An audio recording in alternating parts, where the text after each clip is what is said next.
กัดเย็นนั่นเหมือนนั่นเนาะ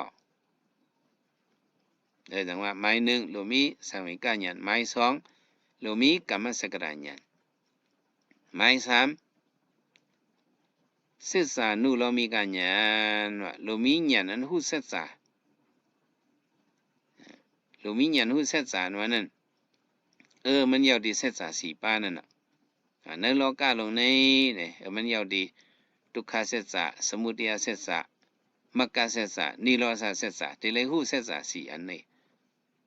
แต่ว่าอันเฮา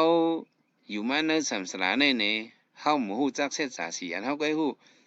อยู่มาในศึกษาสองอันก็อยู่มาในทุกขศึกษาเฮสมุทัยศึกษาเฮาก็要มาสองในสองอันนี้ก็ทุกขศึกษาเฮาคำทุกข้าวในสัมสระในตายเกิดมาเฮเนาะสมุทัยศึกษาก็เป็นสัตนาโลภะเฮโลภะมาตั้งตาเฮตั้งหูตั้งคูนังเฮตั้งศพเฮตั้งตัวเฮโตซาก็มันมาตั้งตาเฮตั้งหูตั้งคูนังตั้งศพตั้งโตตั้งใจเฮาก็要ได้ศึกษาสองอันนี้ไงน่ะทุกขศึกษาสมุทัยศึกษาเฮา要จอมศึกษาสองอันนี้ก็มรรคศึกษานี่อันหันเฉพาะเป็นลู่ๆเนี่ยเดี๋ยวสมาธิที่กว่าจะเนี่ยหันเฉพาะเป็นลู่ใส่เสมันแม่นี่หันโตขันธาเป็นลู่ๆเป็นมรรคศึกษาในเฮาหยามาพระป่นกว่าหลายสู่หลายป้าก็เฮาหยามาศึกษามรรคศึกษาในเฮาละเอียดมาเฮาก็คำกึลกูในสัมสาต่อถึงวันเหมือนในเนี่ยตึกเลยเท่าติ๊กๆเนี่ยมันใครเท่าก็เลยเท่ามันใครตายก็มันใครเจ็บก็ตีเลยเจ็บมันใครตายก็ตีเลยตายอยู่ในกว่าในสมุทัยศึกษาลงในก็พังเฮามีแมกกาศึกษาเฮียงเฮาฮู้เซแมกกาศึกษาในเฮาค่าซ่าเฮาก็มีเหตุการณ์ลำขินในกองหลังจ้างให้เฮาขามผัดกองหลังจ้างเฮานั่นน่ะมิวตะลามันได้มาสู้เฮามันซื่อแหละบ่มูซามันสองได้มาสู้เฮาในเฮาหลบปองใจเฮาหลบมูซาตะลาเนี่ยบ่เฮามูซามันจังได้มาสู้เฮาแล้วมีแมกกาศึกษาเนาะเฮาได้เลยมาเขาบังตะลาเฮามาเข้าบังตะลานั่นก็บ่มีเสียสมานว่าเฮาก็เฮ็ดเอาหางขอหางกุยเฮามันไหลพระเป็นเจ้าสังลาดว่าเฮียงเก่าปากสิไปสองปอกในพระเป็นเจ้าสั่งที่เหตุการณ์ตะลาในหรือไรหาเสียสมาลีนะพระเป็นเจ้าสั่งซึ่งในตะลามันเจ้าฮอมาในกะ40ไป5วันนี่มันเจ้าสั่งในหาสลาในเป็นเปิงลงมันว่าเสียอันหมอเนปันตะลาเนเป็นเฉพาะแม่กาเสษานี้เป็นให้บ่หันเป็นลู่ทางเจียงนี่พระเป็นเจ้าจี้สั่งมาให้หาจี้สั่งให้เฮงเก่าปากสิไปสองปอกหาเสียลีนะว่าพ่อมียาเสียลีในเหตุการณ์ตราว่านั้นมันถึงเลยตื้อตังมันน่ะจังพิษจังเปิงตั้งก็เฮ็ดเอาหังขอหังกุ้ยว่านั้นก็มันเม่นห้อยเม่นตั้งมันก็จังเปียกๆเปิงเฮก็ก็หันน้ำมิกลงหันพระมินอย่าหันตามินหันผีลงว่าหันผู้เพิกผู้สู่ต่อว่าจังนั้นก็ยุ่มเส้นนั้นไว้แล้วก็เปิงตั้งมันน่ะเข้ากับสมถะก็เปิงตั้งมันนี่ก็เป็นก้นหย่องก้นมาก็เฮใครว่าหังว่าวีลงก็เฮก็อันนั้นก็พิษเปิงแต่ว่าหาเสียสมาลีแต่นี้เลยแมกกาเสษาหน่อยนั้นเนี่ยเพราะอะไรแมกกาเสษาก็หูหันตะลาสีมักสีโผกว่านี่ก็มันก็นิโรธาเสษามันก็ไหลเอาน่ะพอเมื่อเขาดึกคัดเจอแมกกาเสษานั่นก็เขาหันเฉพาะเป็นรูนี่ก็โลภะโทสะโมหะจังได๋พอเมื่อเขาอยากด้วยขันธ์ถ้าเขาเป็นรู้ๆอยู่นั้นนี่ก็เป็นจังหยาในเจอเนาะจมหันเป็นรู้สารพินสดจดเส้น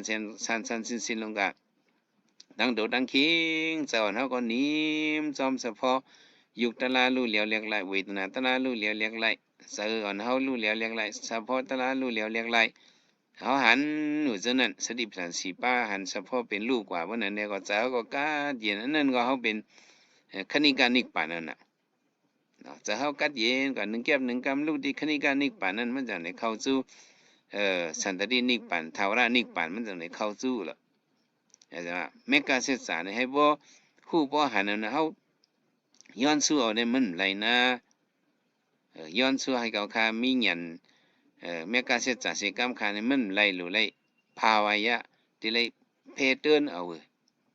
พุทธภาษาเฮานี่อันเฮาย้อนสู่อำไลนี่อันเฮาย้อนสู่นิกปานนี่มันไหลมันเป็นอุปนิสัยลองตั้ง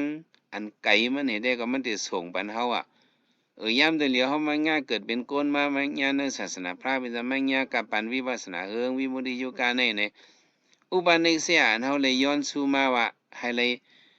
หูหันมักตราโผตราเนี่ยอันนี้เอากรรมอันนี้ส่งมาปันเฮากรรมสกตาญาณกรรมสกตาสมาธิที่กรรมว่าห้องวันหลังเฮาส่งปันเฮาฮอดมาถึงที่ปันเป็นโกนนี่ออกใจซ้นปันเฮาให้เอาเลยมาถึงฮอดเตียนใครเหตุการณ์ตลาดทัดเฮาเหมือนกันเฮามาคนรอกันเนี่ยอันนี้มันมากุ้มปันเฮาเป็นอุปนิสัยซึ่งในกุ้มปันเฮาไหลอยู่เอาย้อนสู่ใครมักไหลโผเนี่ยให้มันไหลกับกำซื้อได้มันไหลตาได้ไหลนั่นตีเลยเพเตินหยันมันเมกะเสสานวันตีเลยไว้สถาวิทยาสติสมาธิปิญญาเลยคัดเจอตัวเผยตัวมันคัดเจออยากด้วยขันเท้าเป็นลู่ๆแต่เลยหู้จังไหนมันจังได้จังไร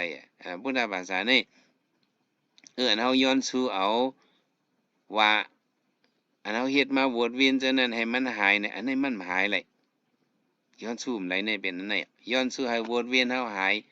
อันเฮาเลยเฮ็ดเบิกมาจังไหนให้มันหายกว่าเนี่ยมันหาย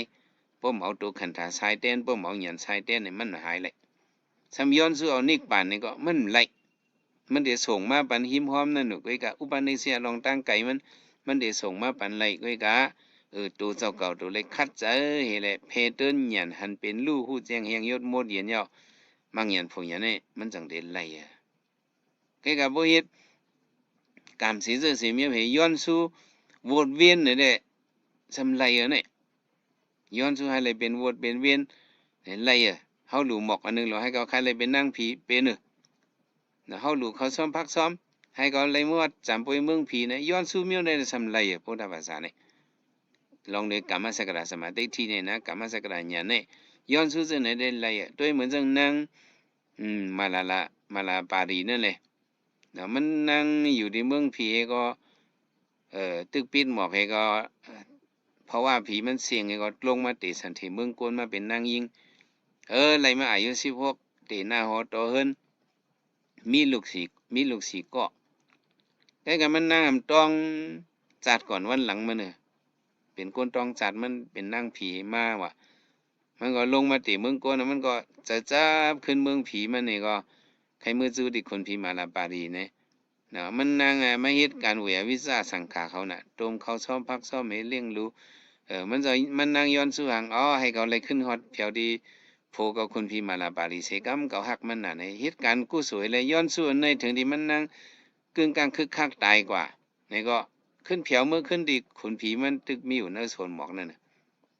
ย้อนสู่เอาซึ่งไหนได้ไรย้อนสู่นิกปานได้มันไรย้อนสู่ให้วนเวียนหายได้มันไรเอาจอมกรรมสกตาญาณในวะย้อนสู่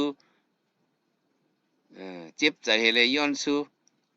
ให้เขาเลยเฮ็ดไหนดีมันไหนก็เป็นไรไหนก็เป็นไรย้อนสู่เอาวนเวียนอะไรเหมือนซึ่งว่ามีน้อยมีหลวงที่ในธรรมปตานั้นมีน้อยในจำที่จับสันติมามีหลวงมาอ่อยยาตายเป็ดก็มีอ่อนนี่หั่นใจก็จัดน้ำมาให้เขาปีมาให้ก็เลยบินให้เขาปีมาเนี่ยเขาเนี่ยตายกันในสถานขึ้นไปก็เป็นมีหลวงในตายกับเป็นไก่เมียวมากินเป็ดเห็นไหมกันนะก็ไม่ตายกับเป็น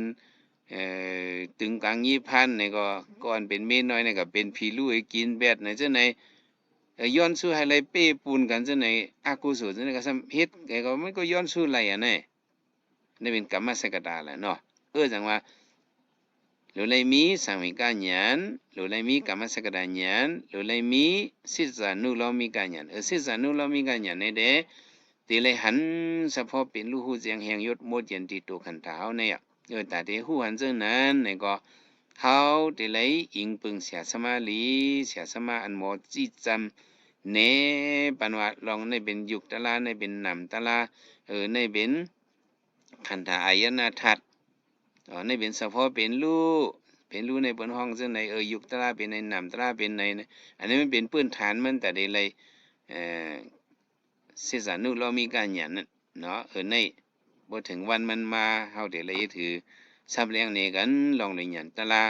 นี่ก็จะได้ขึ้นซับเลี้ยงนี่บันกว่าอยู่สั่งต่อเจิงคือก็ได้ขึ้นซับเลี้ยงบันภูเขาตะลาเขายอกี่เขากว่ามื้อในเด้เฮาใครว่าบ่เคยเป็นพุทธภาษาเสร็จๆอันนั้นติเลยมีสังวิกัญญัติหมายหนึ่งติเลยมีสังวิกัญญัติหมายสองติเลยมีกรรมสกตาญญัติหมายสามติเลยมีศิษานุโลมิกัญญัติศิษานุโลมิกัญญัติบ่มีญาณสามอันนี้เด้เลยว่าเขาเป็นพุทธภาษาเสร็จๆเนาะป้อมไปมีญาณสามอันนี้เด้มันตึกเขาเป็นพุทธภาษาก็ตึกเป็นชื่อเสียงมันก็เป็นน้ำมัดบ่งตีนเฮาก็เป็นในแคบหมายผังเฮาก็ในหมะลำโหจาเฮาไหนมันไปเป็นเลยพุทธภาษาเสร็จๆแต่ได้เป็นพุทธภาษาเสร็จไหนที่เลยมีสังวิกัญญัติกรรมสกตาญาณที่เลยมีศิษานุโลมิกัญญัติปึงลงมันเด้ศิษานุโลมิกัญญัติเนี่ยญาณหัน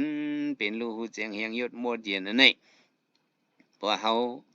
หันเป็นรู้สุดบางญาณผู้ญาณผู้เฒ่าในเขาเป็นสั้นอริยะแลเขาเป็นพุทธภาษาเสร็จๆยาวมันเพียกปึงเอาตายกว่าจัดนาก็มันดึนเป็นพุทธภาษาต่อบ่ฮอดถึงนิพพานยาวในจังว่ามันนี่เลยมาซับเลี้ยงในบันโยเกี่ยวเ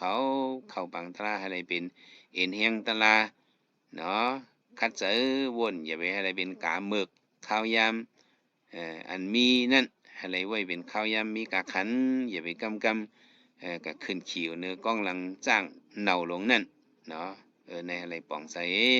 สืบคัดเจอการตลาดกว่าก็ให้เลยเจียวทบยาตลาดทูตลาดเมียดตลาดเสตลาดมันกันขันไว้สีกำโดยตาเนาะ